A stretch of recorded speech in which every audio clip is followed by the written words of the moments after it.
أنكره الإمام أحمد رحمه الله. بعض الآلات الموسيقية التي تشبه الدف وليست بدفوف هل تحل أو لا كالتي تشبه؟ وأن الأوامر الواردة فيه تحمل على الاستحباب، ودليل ذلك حديث الرجل الذي سأل النبي صلى الله عليه وسلم عن الإسلام وذكر له الصلوات الخمس فقال هل علي غيرها؟ قال لا إلا أن تتطوع، يعني لكن إن تطوعت فلا بأس، وإلا فليس عليك غير هذه الخمس.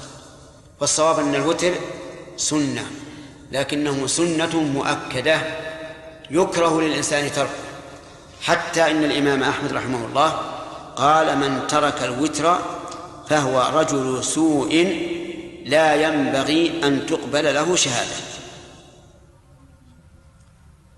لأن الوتر ركعة واحدة وفيه فضل عظيم، والذي يتركه مع سهولته ومع تأكده لا شك أنه متهاون وأنه يستحق أن يوصف بأنه رجل سوء ولا تقبل له شهادة، لأنه أخل بأمر مؤكد بدون أي كلفة.